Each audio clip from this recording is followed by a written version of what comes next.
ತೋರಿಸೋದಕ್ಕೆ ಇಷ್ಟ ಇಲ್ಲ, ಆದರೆ ಯೂಟ್ಯೂಬ್ ವಿಡಿಯೋಸ್ಗಳನ್ನ ಕ್ರಿಯೇಟ್ ಮಾಡಬೇಕು ಅಂತ ಅನ್ನೋರಿಗೆ ಇದು ಬೆಸ್ಟು.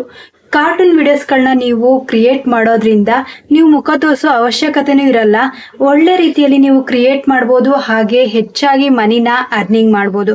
ಯಾವ ರೀತಿ ಕ್ರಿಯೇಟ್ ಮಾಡೋದು, ಆ ಕ್ರಿಯೇಟ್ ಮಾಡೋದಕ್ಕೆ ಯಾವ ಆ್ಯಪ್ ಬೇಕು, ಆ ಆ್ಯಪ್ಗೆ ಏನಾದರೂ ನಾವು ಪೇ ಮಾಡಬೇಕಾ ಅನ್ನೋದಾದರೆ ಪೇ ಮಾಡೋ ಅವಶ್ಯಕತೆನೇ ಇಲ್ಲ. ಆರಾಮಾಗಿ ಇದರೊಳಗಡೆ ನೀವು ಒಳ್ಳೊಳ್ಳೆ ಈ ವಿಡಿಯೋಸ್ಗಳನ್ನ ಕ್ರಿಯೇಟ್ ಮಾಡ್ಬೋದು. ಅದ್ರ ಜೊತೆಗೆ ಇಲ್ಲಿ ನಿಮ್ಮ ಪೇ ಮಾಡೋ ಅವಶ್ಯಕತೆ ಅಲ್ಲ, ನಿಮ್ಮ ಬುದ್ಧಿ ಇಂಪಾರ್ಟೆಂಟು. ನೀವು ಒಳ್ಳೊಳ್ಳೆ ಆಲೋಚನೆಗಳನ್ನ ಮಾಡಿ ನೀವು ಯಾವ ರೀತಿ ಚಿಕ್ಕ ಮಕ್ಕಳಿಗೆ ಕ್ರಿಯೇಟ್ ಮಾಡಬೇಕು ಅಂಥೇಳಿ ನಿಮ್ಮಲ್ಲಿ ಒಳ್ಳೊಳ್ಳೆ ಕ್ರಿಯೇಟಿವಿಟಿ ಇತ್ತು ಅಂತಂದರೆ ವಿಡಿಯೋಸ್ಗಳನ್ನ ಚೆನ್ನಾಗಿ ಕ್ರಿಯೇಟ್ ಮಾಡ್ಬೋದು. ಅದು ಯಾವ ಆ್ಯಪು, ಯಾವ ರೀತಿ ಅಲ್ಲಿ ಕ್ರಿಯೇಟ್ ಮಾಡೋದು ಅನ್ನೋದನ್ನು ಈ ವಿಡಿಯೋದಲ್ಲಿ ಕಂಪ್ಲೀಟಾಗಿ ಹೇಳ್ತೀನಿ. ವಿಡಿಯೋ ಎಲ್ಲೂ ಸ್ಕಿಪ್ ಮಾಡೋದಕ್ಕೆ ಹೋಗಬೇಡಿ, ಆದಷ್ಟು ಕಂಪ್ಲೀಟಾಗಿ ವಿಡಿಯೋಸ್ನ ನೋಡಿ. ಎಲ್ಲೆಲ್ಲಿ ಏನೇನು ಮಾಡಬೇಕು, ಯಾವ್ಯಾವ ರೀತಿಯಾದಂತಹ ಆಪ್ಷನ್ಸ್ಗಳು ಇಲ್ಲಿದೆ ಅನ್ನೋದನ್ನ ಹೇಳ್ತೀನಿ. ಬನ್ನಿ ವಿಡಿಯೋ ಸ್ಟಾರ್ಟ್ ಮಾಡೋಣ. ವಿಡಿಯೋ ಸ್ಟಾರ್ಟ್ ಮಾಡೋದಕ್ಕಿಂತ ಮೊದಲು 2 ಬೈಟ್ಸ್ ಕನ್ನಡ ಚಾನಲ್ನ ಸಬ್ಸ್ಕ್ರೈಬ್ ಮಾಡೋದನ್ನ ಮರಿಬೇಡಿ. ಪ್ಲೇಸ್ಟೋರಲ್ಲಿ ಹೋಗಿ ಕ್ಯಾನ್ವಾ ಅಂಥೇಳಿ ಟೈಪ್ ಮಾಡಿ, CANVA ಕ್ಯಾನ್ವಾ ಅಂಥೇಳಿ ಟೈಪ್ ಮಾಡಿ. ಇಲ್ಲಿ ನಾನು ಡೌನ್ಲೋಡ್ ಆಲ್ರೆಡಿ ಮಾಡ್ಕೊಂಡಿದ್ದೀನಿ. ಸರ್ಚ್ನಲ್ಲಿ ಇಲ್ಲಿ ಬೇಕಾದರೆ ನೀವು ಯೂಟ್ಯೂಬ್ ವಿಡಿಯೋ ಅಂತ ಸರ್ಚ್ ಮಾಡ್ಬೋದು. ಇಲ್ಲ ಅಂತಂದರೆ ವಿಡಿಯೋ ಅಂತೇಳಿ ಹೋಗಿ ಅಲ್ಲಿ ಯೂಟ್ಯೂಬ್ ವಿಡಿಯೋ ಅಂತ ರೆಡ್ ಮಾರ್ಕಲ್ಲಿ ಕಾಣಿಸ್ತಾ ಇದೆ ಅಲ್ವಾ, ಅದ್ರ ಮೇಲೆ ಕ್ಲಿಕ್ ಮಾಡಿ. ಅದ್ರ ಮೇಲೆ ಕ್ಲಿಕ್ ಮಾಡಿ ಆದಮೇಲೆ ನಿಮಗೆ ಕೆಲವೊಂದು ಆಲ್ರೆಡಿ ಅವರು ಮಾಡಿಟ್ಟಿರೋದು ಇರ್ತಾವೆ, ಅವೆಲ್ಲ ನಮಗೆ ಬೇಡ. ಈಗ ಜಸ್ಟ್ ನಾವು ಎಲಿಮೆಂಟ್ಸ್ ಮೇಲೆ ಹೋಗಬೇಕು. ಎಲಿಮೆಂಟ್ಸಲ್ಲಿ ಹೋಗಿ ಫಸ್ಟು ನೀವು ಸ್ಟೋರಿನ ಕ್ರಿಯೇಟ್ ಮಾಡಿ ಇಟ್ಕೊಳ್ಳಿ. ಸ್ಟೋರಿ ನಿಮ್ಗೆ ಯಾವ್ದು ಮಾಡಬೇಕು ಅಂದ್ಕೊಂಡಿದ್ದೀರಾ ಅದ್ರ ಪ್ರಕಾರ ನೀವು ಮಾಡ್ಕೊಳ್ತಾ ಹೋಗಿ. ನಾನಿವಾಗ ಯಾವುದಾದ್ರೂ ಚಿಕ್ಕ ಮಕ್ಕಳಿಗೆ ಕ್ರಿಯೇಟ್ ಮಾಡಬೇಕು ಅಂತಂದರೆ ನಾನಿವಾಗ ಥರ್ಸ್ಟಿ ಕ್ರೋ ಕಾಗೆದು ನಾನು ಇವಾಗ ಅದು ಬಾಯಾರಿಕೆ ಆದಾಗ ನೀರು ಕುಡಿಯೋಕ್ಕೆ ಹೋಗುತ್ತಲ್ವ, ಅದ್ರ ಬಗ್ಗೆ ನಾನು ಈ ಸ್ಟೋರಿನ ನಾನು ಇವಾಗ ಕ್ರಿಯೇಟ್ ಮಾಡ್ತಾಯಿದ್ದೀನಿ ನೋಡಿ. ಇದಕ್ಕೆ ನಮಗೆ ಬೇಕಾಗಿರೋದು ಫಸ್ಟು ಕಾಗೆ ಮರದ ಮೇಲೆ ಕುತ್ಕೊಂಡಿರುತ್ತಲ್ವ, ಆ ಪಿಕ್ಚರ್ ಬೇಕಾಗಿದೆ. ಅದಕ್ಕೆ ನಾನು ಟ್ರೀ ಬ್ಯಾಕ್ಗ್ರೌಂಡ್ ಅಂಥೇಳಿ ನಾನಿಲ್ಲಿ ಟೈಪ್ ಮಾಡಿ ಫಸ್ಟು ಬ್ಯಾಕ್ಗ್ರೌಂಡನ್ನ ನಾನು ತಗೊಳ್ತಾ ಇದ್ದೀನಿ. ನಿಮಗೆ ಯಾವ ಸ್ಟೋರಿನ ಕ್ರಿಯೇಟ್ ಮಾಡ್ಕೊಳ್ಬೇಕಂತಿರುತ್ತೋ ಆ ಸ್ಟೋರಿಗೆ ಬ್ಯಾಕ್ಗ್ರೌಂಡ್ ಏನು ಬೇಕೋ ಫಸ್ಟು ಬ್ಯಾಕ್ಗ್ರೌಂಡನ್ನ ತಗೊಳ್ಬೇಕಾಗುತ್ತೆ. ಆ ಬ್ಯಾಕ್ಗ್ರೌಂಡನ್ನ ಸ್ವಲ್ಪ ಕ್ರಿಯೇಟಿವಿಟಿಯಾಗಿ ಮಾಡಿ, ಒಂದು ಸ್ವಲ್ಪ ಟ್ರೀನ ಆ್ಯಡ್ ಮಾಡೋದಾಗಿರ್ಬೋದು, ಬ್ಯಾಕ್ಗ್ರೌಂಡ್ ಹಾಕೋದಾಗಿರ್ಬೋದು, ಆಮೇಲೆ ಕ್ಲೌಡ್ಸ್ನ ಹಾಕೋದಾಗಿರ್ಬೋದು, ಆಮೇಲೆ ಸನ್ನ ಹಾಕೋದು, ಈ ರೀತಿ ಎಲ್ಲ ಮಾಡ್ಬೋದು. ಈ ರೀತಿ ಎಲ್ಲ ಚೆನ್ನಾಗಿ ಕ್ರಿಯೇಟ್ ಮಾಡ್ಕೊಳ್ಬೋದು. ನಮ್ಗೆ ಏನೇನು ಬೇಕೋ ಅದನ್ನು ತಗೊಳ್ಬೋದು. ಮೊದಲೇ ನೀವು ಎಲ್ಲವನ್ನು ಪೇ ಮಾಡೋದಕ್ಕೆ ಹೋಗಬೇಡಿ. ನಿಮಗೆ ಯೂಟ್ಯೂಬಲ್ಲಿ ಒಂದು ವೇಳೆ ಅರ್ನಿಂಗ್ಸ್ ಆಗ್ತಾ ಇದೆ ಅಂತಂದರೆ ಆವಾಗ ಕ್ರಿಯೇಟ್ ಮಾಡಿ. ಅರ್ನಿಂಗ್ಸ್ ಆಗ್ತಾ ಇಲ್ಲ ಅಂತಂದರೆ ಮೊದಲೇ ನೀವು ಅಮೌಂಟ್ನೆಲ್ಲ ಪೇ ಮಾಡಿಬಿಟ್ಟು ಆಮೇಲೆ ತೊಂದರೆಗೆ ತಗೊಳ್ಬೇಡಿ. ಆದಷ್ಟು ಅಮೌಂಟ್ನ ಫಸ್ಟು ಪೇ ಮಾಡೋದಕ್ಕೆ ಹೋಗಬೇಡಿ. ಈಗ ನಂದು 2 ಚಾನಲ್ ಇದೆ, ಅದರಲ್ಲಿ ಒಂದರಲ್ಲಿ ಅರ್ನಿಂಗ್ಸ್ ಆಗ್ತಾ ಇದೆ, ಇನ್ನೊಂದರಲ್ಲಿ ಅರ್ನಿಂಗ್ಸ್ ಆಗ್ತಾ ಇಲ್ಲ. ಈಗ ಇದನ್ನು ನಾನು ಹೊಸದಾಗಿ ಸ್ಟಾರ್ಟ್ ಮಾಡಿರೋದು. ಈಗ ನಾನು ನೋಡಿ, ಈಗ ನನಗಿಲ್ಲಿ ಒಂದು ಕಾಗೆದು ಪಿಕ್ಚರ್ ಬೇಕಾಗಿತ್ತು, ಒಂದು ಟ್ರೀ ಬೇಕಾಗಿತ್ತು, ಅದನ್ನು ತಗೊಂಡೆ ಎಲ್ಲನೂ ಸೆಟ್ ಮಾಡ್ಕೊಳ್ತಾ ಇದ್ದೀನಿ. ಇಲ್ಲಿ ನಿಮಗೆ ಟ್ರಿಮ್ ಆಪ್ಷನ್ ಇದೆ, ಕಲರ್ನ ಚೇಂಜ್ ಮಾಡ್ಬೋದು, ಲೇಯರ್ಸ್ನ ಆ್ಯಡ್ ಮಾಡ್ಬೋದು. ಆಮೇಲೆ ನಿಮ್ಗೆ ಏನಾದರೂ ಅದು ಡೂಪ್ಲಿಕೇಟ್ ಬೇಕು ಅಂತ ಅಂದರೆ ಡೂಪ್ಲಿಕೇಟ್ನ ನೀವು ಮಾಡ್ಕೊಳ್ಬೋದು. ಆ ರೀತಿ ಬೇಕಾದರೂ ಮಾಡ್ಕೊಳ್ಬೋದು. ನಿಮ್ಗೆ ಯಾವ್ಯಾವ ರೀತಿ ಬೇಕೋ ಅದನ್ನು ಕಂಪ್ಲೀಟಾಗಿ ನೋಡಿ. ಇವಾಗ ನಾನು ಇಲ್ಲಿ ಟ್ರಿಮ್ ಮಾಡ್ತಾಯಿದ್ದೀನಿ, ಟ್ರಿಮ್ ಮಾಡ್ಕೊಳ್ಬೋದು, ಡೂಪ್ಲಿಕೇಟ್ ಮಾಡ್ಕೊಳ್ಬೋದು. ನೀವು ಅದನ್ನೇ ಜಸ್ಟ್ ಬೇಕಾದರೆ ಆ ರೀತಿ ಡ್ರ್ಯಾಗ್ ಮಾಡಿಕೊಂಡ್ರೆ ಆಯಿತು. ಈ ರೀತಿ ನಾನು ಇವಾಗ ಡ್ರ್ಯಾಗ್ ಮಾಡ್ಕೊಳ್ತಾ ಇದ್ದೀನಿ. ಇವಾಗ 1 ಸೆಕೆಂಡಿಗೆ ಹಾಕ್ಕೊಳಕ್ಕಾಗಲ್ಲ. ಇವಾಗ ಒಂದು ಮಿನಿಮಮ್ 5 to 6 ಸೆಕೆಂಡು ನಮ್ಗೆ ಅದು ಸ್ಟೋರಿ ಹೇಳುವಾಗ ಬೇಕಾಗುತ್ತೆ. ಅದಕ್ಕೆ ನಾನು ಅದನ್ನು ಡ್ರ್ಯಾಗ್ ಮಾಡಿ ರೆಡಿ ಮಾಡ್ಕೊಳ್ತಾ ಇದ್ದೀನಿ. ಅಲ್ಲಿ ಕರೆಕ್ಟಾಗಿ ಸೆಟ್ ಮಾಡ್ಕೊಳ್ಳಿ. ನೀವು ಅಲ್ಲಿ ಆಟೋ ಸೆಟ್ ಬೇಕಾದರೂ ಹಾಕ್ಕೊಡ್ಬೋದು, ಇಲ್ಲ ನೀವೇ ಕರೆಕ್ಟಾಗಿ ಎಲ್ಲೆಲ್ಲಿ ಏನೇನು ಮಾಡಬೇಕು ಅಂಥೇಳಿ ಸೆಟ್ ಮಾಡಿಕೊಂಡ್ರೆ ಆಯಿತು. ಇದಿಷ್ಟನ್ನ ನಾನು ಕಂಪ್ಲೀಟಾಗಿ ಮಾಡಿಕೊಂಡೆ. ಇದಿಷ್ಟು ಆದಮೇಲೆ ನಮಗೆ ನೆಕ್ಸ್ಟು ಏನು ಬೇಕು ಅನ್ನೋದನ್ನು ಚೆಕ್ ಮಾಡ್ಕೊಳ್ಬೇಕು. ಇದಾದಮೇಲೆ ನನಗೆ ಬೇಕಾಗೋದು ಇಲ್ಲಿ ಒಂದು ಸನ್ ಬೇಕಾಗುತ್ತೆ. ಯಾವುದಾದ್ರೂ ಇವಾಗ ಮಕ್ಕಳಿಗೆ ಅಟ್ರಾಕ್ಟಿವ್ ಆಗಿ ಕಾಣಿಸ್ಬೇಕು ಅಂತಂದರೆ ನಾನೊಂದು ಸೂರ್ಯನ ಆ್ಯಡ್ ಮಾಡಬೇಕು. ಅದಕ್ಕೆ ಒಂದು ಸನ್ ಪಿಕ್ಚರ್ನ ತಗೊಂಡು ಅದನ್ನು ಆ್ಯಡ್ ಮಾಡ್ಕೊಳ್ತಾ ಇದ್ದೀನಿ. ಇದಾದಮೇಲೆ ಕ್ಲೌಡ್ ಸ್ಕೈ ಪಿಕ್ಚರ್ನ ತಗೊಳ್ತಾ ಇದ್ದೀನಿ. ಸ್ಕೈ ಅಥವಾ ಕ್ಲೌಡು ಯಾವುದಾದ್ರೂ ತೊಗೊಳ್ಬೋದು. ಈ ಎಲಿಮೆಂಟ್ಸ್ ಅಂತ ಕಾಣಿಸ್ತಾ ಇದೆ ಅಲ್ವಾ, ಅಲ್ಲೇ ಹೋಗಿ ಸರ್ಚ್ ಮಾಡಿಬಿಟ್ಟು ಗ್ರಾಫಿಕ್ಸ್ ಅಂತ ಇರುತ್ತೆ, ಆ ಗ್ರಾಫಿಕ್ಗಳನ್ನ ಮಾತ್ರ ತಗೊಳ್ಳಿ. ಅಲ್ಲಿ ಫೋಟೋಸು ಇರುತ್ತೆ, ಫೋಟೋಸ್ ಬೇಕಾದರೆ ತಗೊಳ್ಬೋದು. ಆದರೆ ಫೋಟೋಸ್ ತಗೊಂಡ್ರೆ ಅದನ್ನು ನಾವು ಬ್ಯಾಕ್ಗ್ರೌಂಡ್ನ ರಿಮೂವ್ ಮಾಡೋದಕ್ಕೆ ಪೇ ಮಾಡಬೇಕಾಗುತ್ತೆ.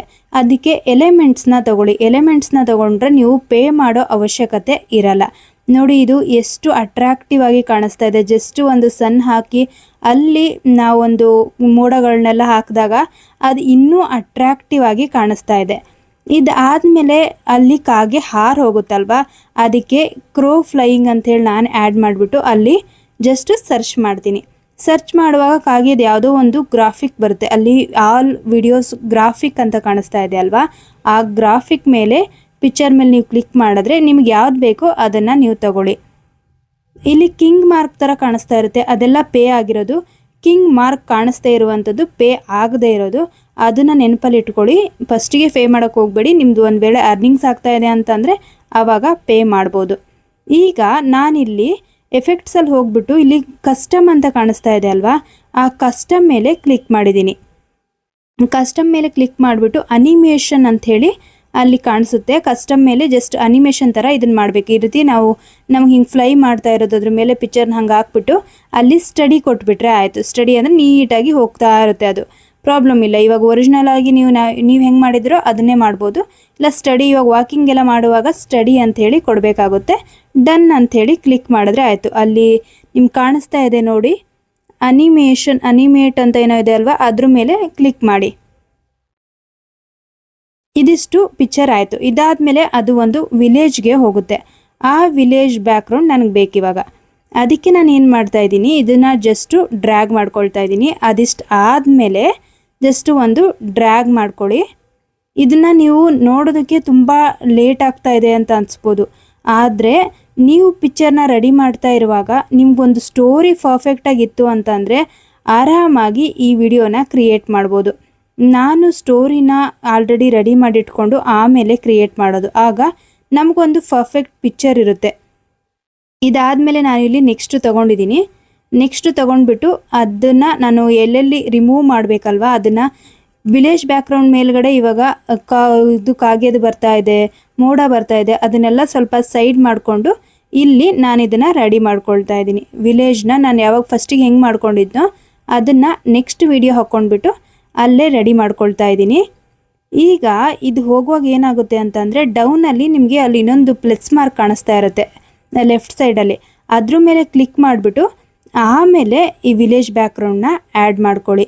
ಯಾಕಂದ್ರೆ ನೀವು ವಿಲೇಜ್ ಬ್ಯಾಕ್ಗ್ರೌಂಡ್ನ ಡೈರೆಕ್ಟಾಗಿ ಆ್ಯಡ್ ಮಾಡ್ಕೊಳ್ಳುವಾಗ ಅಲ್ಲಿ ಡಿಫ್ರೆನ್ಸ್ ಕಾಣುತ್ತೆ, ಅಲ್ಲಿ ಅದು ಒಂದ್ರ ಮೇಲೆ ಒಂದು ಬಂದುಬಿಡುತ್ತೆ. ಅದಕ್ಕೆ ಆದಷ್ಟು ಅಲ್ಲಿ ಪ್ಲಸ್ ಮಾರ್ಕ್ನ ಆ್ಯಡ್ ಮಾಡ್ಕೊಂಡ್ಬಿಟ್ಟು ಅದೇ ಪ್ಲಸ್ ಮಾರ್ಕ್ನ ಈ ಕಡೆ ನಿಮಗೆ ವಿಲೇಜ್ ಬ್ಯಾಕ್ಗ್ರೌಂಡ್ ಬೇಕಲ್ವ ಅಲ್ಲಿ ರೈಟ್ ಸೈಡು ಆ್ಯಡ್ ಮಾಡ್ಕೊಳ್ಳಿ. ನಾನು ಯಾವ ಫ್ಲೈ ಮಾಡ್ತಾ ಇತ್ತಲ್ಲ ಆ ಕಾಗೆದೆ ತೊಗೊಂಡ್ಬಿಟ್ಟು ಅನಿಮೇಷನ್ ಆಗಿರೋ ಪಿಕ್ಚರ್ನ ತೊಗೊಂಡ್ಬಿಟ್ಟು ಇಲ್ಲೂ ಆ್ಯಡ್ ಮಾಡ್ಕೊಳ್ತಾ ಇದ್ದೀನಿ. ಈಗ ಅಲ್ಲಿ ಜಸ್ಟ್ ವಿಲೇಜ್ಗೆ ಹೋಗ್ತಾ ಇದೆ ಅನ್ನೋದೊಂದು ರೀತಿಲಿ ನಾನು ಅದನ್ನು ಕ್ರಿಯೇಟ್ ಮಾಡ್ಕೊಂಡಿದ್ದೀನಿ.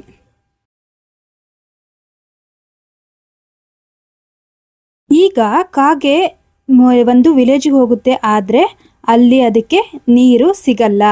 ಈಗ ನಾವೇನು ಮಾಡಬೇಕು, ನೆಕ್ಸ್ಟ್ ಬ್ಯಾಕ್ಗ್ರೌಂಡ್ಗೆ ಹೋಗಬೇಕು. ನಾನೊಂದು ಬ್ಯಾಕ್ಗ್ರೌಂಡ್ನ ತಗೊಂಡೆ.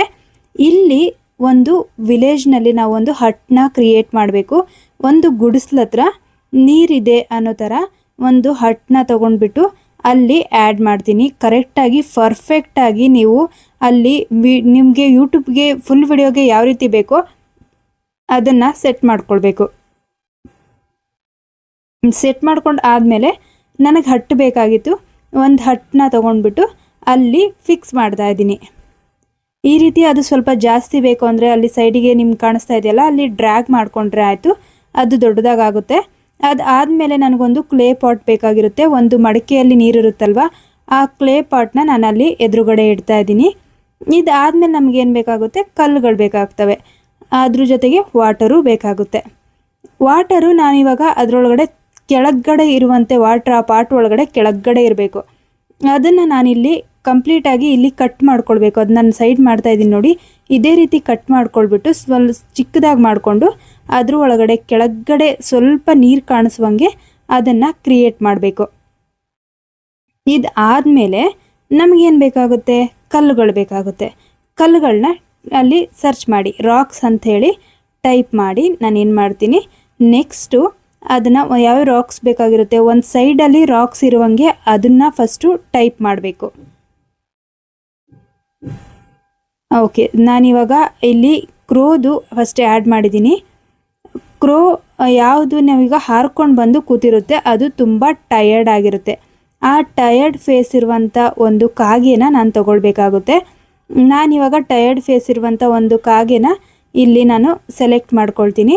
ಅದನ್ನು ಸೆಲೆಕ್ಟ್ ಮಾಡ್ಕೊಂಡ್ಬಿಟ್ಟು ಆ ಮಡಿಕೆ ಮೇಲ್ಗಡೆ ಅದು ಕುತ್ಕೊಳ್ಬೇಕು, ಅಲ್ಲಿ ಫಿಕ್ಸ್ ಮಾಡ್ತೀನಿ. ಅದನ್ನು ನಾವಲ್ಲೇ ಚಿಕ್ಕದಾಗಿ ಮೊಬೈಲ್ನಲ್ಲೇ ಆರಾಮಾಗಿ ಎಡಿಟಿಂಗ್ ಮಾಡ್ಕೊಳ್ಬೋದು.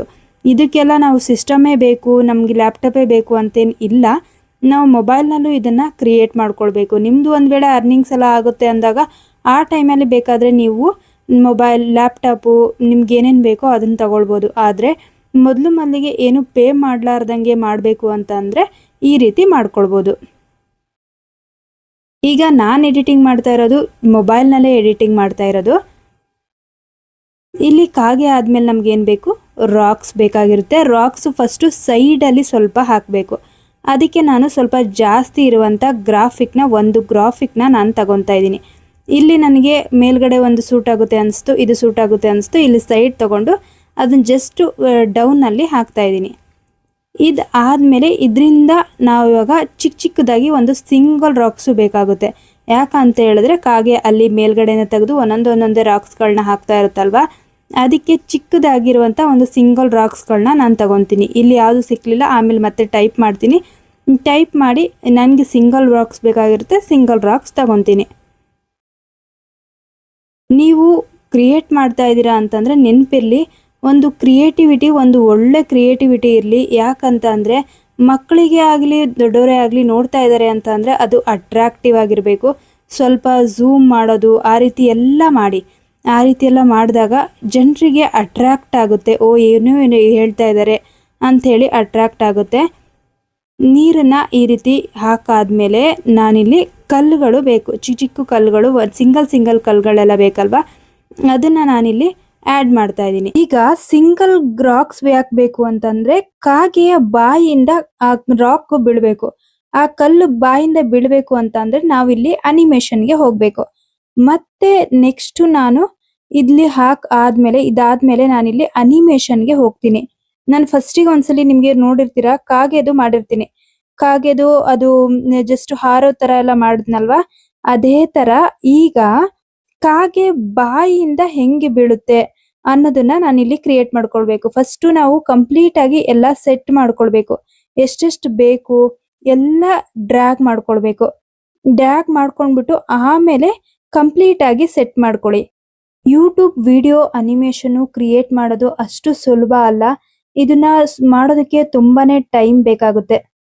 ಈಗ ನಾನು ನೋಡಿ ಇಲ್ಲಿ ಅನಿಮೇಟ್ ಮಾಡೋದ್ರಲ್ಲಿ ಹೋಗ್ಬಿಟ್ಟು ಕಸ್ಟಮಲ್ಲಿ ಹೋಗ್ಬೇಕು. ಇಲ್ಲಿ ಆಲ್ ಬೇಡ, ಕಸ್ಟಮಲ್ಲಿ ಹೋಗ್ಬಿಟ್ಟು ಕ್ರಿಯೇಟ್ ಅನಿಮೇಷನ್ ಅಂತ ಇದೆ ಅಲ್ವಾ, ಅದ್ರ ಮೇಲೆ ಹೋಗ್ಬಿಟ್ಟು ನಾನು ಜಸ್ಟ್ ಅದನ್ನ ಡ್ರ್ಯಾಗ್ ಮಾಡ್ತಾ ಇದ್ದೀನಿ. ಅದು ಕೆಳಗಡೆ ಬೀಳುವಾಗೆ ಡೌನ್, ಆ ಬಾಯಿಂದ ಕೆಳಗಡೆ ಬೀಳೋ ತರ ಮಾಡ್ತಾ ಇದ್ದೀನಿ. ಈ ರೀತಿ ಮಾಡ್ಬಿಟ್ಟು ಅದು ಜಸ್ಟ್ ಡೌನ್ ಇಂದ ಬೀಳ್ಬೇಕು. ಆಗ ಅದೊಂದು ಸ್ವಲ್ಪ ಅಟ್ರಾಕ್ಟಿವ್ ಆಗಿ ಕಾಣಿಸ್ಬೇಕು. ಅನಿಮೇಷನ್ನ ಕ್ರಿಯೇಟ್ ಮಾಡುವಾಗ ಪೇ ಮಾಡಿಲ್ಲ ಅಂತ ಅಂದ್ರೆ ಸ್ವಲ್ಪ ಟೈಮ್ ತಗೊಳುತ್ತೆ. ಒಳ್ಳೊಳ್ಳೆ ಗ್ರಾಫಿಕ್ಗಳನ್ನ ಆ್ಯಡ್ ಮಾಡೋದಕ್ಕೆ ಸ್ವಲ್ಪ ಟೈಮ್ ತಗೊಳುತ್ತೆ. ನೀವು ಪೇ ಮಾಡಿದಾಗ ಇಮಿಡಿಯೇಟ್ ಆಗಿ ಎಲ್ಲ ಸಿಗುತ್ತೆ. ಆದ್ರೆ ಪೇ ಮಾಡದೆ ಇಲ್ಲದೆ ಇರುವಾಗ ಸ್ವಲ್ಪ ನಾವು ಆಲೋಚನೆ ಮಾಡಿಬಿಟ್ಟು ಆಮೇಲೆ ಅದನ್ನ ಆ್ಯಡ್ ಮಾಡಬೇಕಾಗುತ್ತೆ. ಈಗ ನಾನು ಜಸ್ಟ್ ಅದನ್ನ ಡೌನ್ ಮಾಡಿದೆ. ಆ ಡೌನ್ ಮಾಡಾದ್ಮೇಲೆ ಈಗ ನೀರು ಮೇಲ್ಗಡೆ ಬಂದಿದೆ ಅನ್ನೋ ತರ ನಮಗೆ ಇವಾಗ ನೀರ್ ಅದ್ರ ಮೇಲ್ಗಡೆ ಬರೋ ತರ 2 ಸಲ ನಾವು ಅದನ್ನ ಕ್ಲಿಕ್ ಮಾಡ್ಬಿಟ್ರೆ ಆಯ್ತು. ಅಲ್ಲಿ ಡೂಪ್ಲಿಕೇಟ್ ಬೇಕಾದ್ರೂ ನೀವು ಮಾಡ್ಕೊಳ್ಬಹುದು. ಇಲ್ಲ ಅಂತ ಅಂದ್ರೆ ಇನ್ನೊಂದು ಇಮೇಜ್ ನ ತಗೊಂಡು ಅಲ್ಲಿ ಆಡ್ ಮಾಡ್ಕೊಳ್ಬಹುದು. ಯಾವ ರೀತಿ ಬೇಕಾದ್ರೂ ಮಾಡ್ಬೋದು. ಅಲ್ಲಿ ನಿಮ್ಗೆ ಕಾಣಿಸ್ತಾ ಇದೆ ಅಲ್ಲ ಡಬಲ್ ಮಾರ್ಕ್, ಡಿಲೀಟ್ ಪಕ್ಕದಲ್ಲಿ ಲೆಫ್ಟ್ ಸೈಡ್ ಅಲ್ಲಿ ಕಾಣಿಸ್ತಾ ಇದೆ ಅಲ್ವಾ, ಅದ್ರ ಮೇಲೆ ತಗೊಂಡ್ಬಿಟ್ಟು ನೀವು ಡಬಲ್ ಕ್ಲಿಕ್ ಮಾಡಿದ್ರೆ ಅಲ್ಲಿ ನಿಮ್ಗೆ ಅದು ಡೂಪ್ಲಿಕೇಟ್ ಬರುತ್ತೆ. ಇಲ್ಲ ಅದ್ರ ಮೇಲೆ ಕ್ಲಿಕ್ ಮಾಡಿ ನೀವು ಸೈಡ್ ಲಾಸ್ಟ್ ಅಲ್ಲಿ ಹೋದ್ರು ಅವಾಗ್ನು ನಿಮ್ಗೆ ಡೂಪ್ಲಿಕೇಟ್ ಅಂತ ಹೇಳಿ ತೋರಿಸುತ್ತೆ. ಆಗ ಆ ರೀತಿ ಬೇಕಾದ್ರೂ ನೀವು ಮಾಡ್ಕೊಳ್ಬಹುದು. ಇದು ನೋಡೋದಕ್ಕೂ ತುಂಬಾನೇ ಚೆನ್ನಾಗಿ ಕಾಣಿಸುತ್ತೆ. ಇದು ಕಂಪ್ಲೀಟ್ ವಿಡಿಯೋ ಆಗುತ್ತೆ. ಇದಿಷ್ಟು ಕಂಪ್ಲೀಟ್ ವಿಡಿಯೋ. ಇದಾದ್ಮೇಲೆ ಅದು ಹಾರೋಗುತ್ತೆ. ಅಂತದ್ದೇನಾದ್ರೂ ನೀವು ಕ್ರಿಯೇಟ್ ಮಾಡ್ಬೋದು, ಆರಾಮಾಗಿ ಕ್ರಿಯೇಟ್ ಮಾಡ್ಬೋದು. ಆದ್ರೆ ಸ್ವಲ್ಪ ಸಮಯ ಬೇಕು. ಆಮೇಲೆ ನಿಮ್ಗೆ ಅದು ಕ್ರಿಯೇಟಿವಿಟಿ ಇರಬೇಕು. ನಾನು ಜಸ್ಟ್ ಏನೋ ಮಾಡ್ತೀನಿ ಅಂತ ಮಾಡಬೇಡಿ. ಒಂದು ಒಳ್ಳೆ ಕ್ರಿಯೇಟಿವಿಟಿ ಇರಲಿ. ಒಂದೊಂದು ಪಾಯಿಂಟು ಇಲ್ಲಿ ಇಂಪಾರ್ಟೆಂಟ್ ಆಗುತ್ತೆ. ಜಸ್ಟ್ ನೀರ್ ಹಾಕದೆ ಅದನ್ನ ಕಳಿಸ್ದೆ ಅದನ್ನೆಲ್ಲ ಅಲ್ಲ, ಅದನ್ನ ಅನಿಮೇಟ್ ಮಾಡೋದಾಗಿರ್ಬೋದು, ಪ್ರತಿಯೊಂದು ಇಂಪಾರ್ಟೆಂಟ್ ಆಗುತ್ತೆ. ಯಾಕಂತ ಅಂದ್ರೆ ಮಕ್ಕಳು ಅಂತಂದ್ರೆ ಅಲ್ಲಿ ಅಟ್ರಾಕ್ಟಿವ್ ಆಗಿರ್ಬೇಕು. ಅವಾಗ ಅವರು ಅದನ್ನ ನೋಡೋದಕ್ಕೆ ಇಷ್ಟಪಡ್ತಾರೆ. ನೆಕ್ಸ್ಟ್ ಅದೇ ವಿಡಿಯೋಸ್ಗಳು ಬೇಕು ಅಂತಾನು ಕೇಳ್ತಾರೆ. ನೀವು ದೊಡ್ಡೋರಿಗೆ ಕ್ರಿಯೇಟ್ ಮಾಡಿದ್ರು ಅಷ್ಟೇ, ದೊಡ್ಡೋರಿಗೆ ಕ್ರಿಯೇಟ್ ಮಾಡಿದ್ರು ನಿಮ್ಮ ಒಂದು ಕ್ರಿಯೇಟಿವಿಟಿ ಅದು ಯಾವ ರೀತಿ ಅವ್ರು ನೋಡ್ಬೇಕು ಅಂತ ಇರುತ್ತಲ್ವಾ, ಆ ರೀತಿ ಕ್ರಿಯೇಟಿವಿಟಿ ತುಂಬಾನೇ ಚೆನ್ನಾಗಿ ಇದ್ರಲ್ಲಿ ಮಾಡ್ಬೋದು. ವಿಡಿಯೋಸ್ಗಳು ತುಂಬಾ ಚೆನ್ನಾಗಿ ಕ್ರಿಯೇಟ್ ಮಾಡುವಾಗ ತುಂಬಾ ಚೆನ್ನಾಗಿ ಬರುತ್ತೆ. ನಾನು ಇದನ್ನ ಟ್ರೈ ಮಾಡಿದೀನಿ, ನಂಗೆ ತುಂಬಾನೇ ಇಷ್ಟ ಆಯ್ತು. ಇವತ್ತು ನಾನ್ ನಿಮಗೆ ಈ ವಿಡಿಯೋಸ್ಗಳನ್ನ ಹೇಳ್ಬೇಕು ಅಂತ ಅನ್ಸ್ತು. ಯಾಕಂತಂದ್ರೆ ಮನೆಯಲ್ಲಿ ಯಾರಾದ್ರೂ ಪಾರ್ಟ್ ಟೈಮ್ ಆಗಿರ್ಬೋದು, ನಾನೇನೋ ಒಂದು ಕ್ರಿಯೇಟ್ ಮಾಡ್ಬೇಕು ಅನ್ನೋ ಆಸೆ ಇರುತ್ತಲ್ವಾ, ಅಂತವ್ರು ಇದನ್ನ ಕ್ರಿಯೇಟ್ ಮಾಡುವಾಗ ಫೇಸ್ ತೋರ್ಸಕ್ ಇಷ್ಟ ಇಲ್ದವ್ರು ಅಂತವ್ರೆಲ್ಲ ಇದನ್ನ ಕ್ರಿಯೇಟ್ ಮಾಡೋದ್ರಿಂದ ನಿಮಗೂ ತುಂಬಾನೇ ಹೆಲ್ಪ್ಫುಲ್ ಆಗುತ್ತೆ. ಆಮೇಲೆ ಇದನ್ನ ಕ್ರಿಯೇಟ್ ಮಾಡ್ತಾ ಮಾಡ್ತಾ ನಿಮ್ಗೆ ಗೊತ್ತಾಗುತ್ತೆ, ನೀವು 10 ಮಿನಿಟ್ಸ್ ಮಾಡ್ತಾ ಇದ್ದರು 5 ಮಿನಿಟ್ಸ್ಗೆ ಬರ್ತೀರಾ. ಇದ್ರೊಳಗೆ ಡಿಫ್ರೆಂಟ್ ಆಗಿ ಇಲ್ಲಿ ಎಫೆಕ್ಟ್ ಹಾಕ್ಬೋದು, ಟೆಕ್ಸ್ಟ್ ಹಾಕ್ಬೋದು, ಎಲ್ಲಾನು ಮಾಡ್ಬೋದು. ನಾನ್ ಹಾಕಿರುವಂತ ಈ ವಿಡಿಯೋ ನಿಮಗೂ ಹೆಲ್ಪ್ಫುಲ್ ಆಯ್ತು ಅಂತ ಅನ್ಸಿದೆ. ದಯವಿಟ್ಟು ಸಬ್ಸ್ಕ್ರೈಬ್ ಮಾಡಿ, ಸಪೋರ್ಟ್ ಮಾಡಿ, ಹಾಗೆ ಲೈಕ್ ಶೇರ್ ಮಾಡೋದನ್ನ ಮರಿಬೇಡಿ. ಆದಷ್ಟು ಫ್ರೆಂಡ್ಸ್ ಫ್ಯಾಮಿಲಿ ಜೊತೆಗೆ ಶೇರ್ ಮಾಡಿ, ಯಾರಿಗಾದ್ರೂ ಅದು ಉಪಯೋಗ ಆಗ್ಬೋದು. ಆದಷ್ಟು ನಿಮ್ಮ ಬುದ್ಧಿನ ಯೂಸ್ ಮಾಡಿಕೊಂಡು ಒಳ್ಳೊಳ್ಳೆ ವಿಡಿಯೋಸ್ಗಳನ್ನ ಕ್ರಿಯೇಟ್ ಮಾಡಿ. All the best. ನೆಕ್ಸ್ಟ್ ವಿಡಿಯೋದಲ್ಲಿ ಸಿಗ್ತೀನಿ. ಟಾಟಾ, ಬಾಯ್ ಬಾಯ್.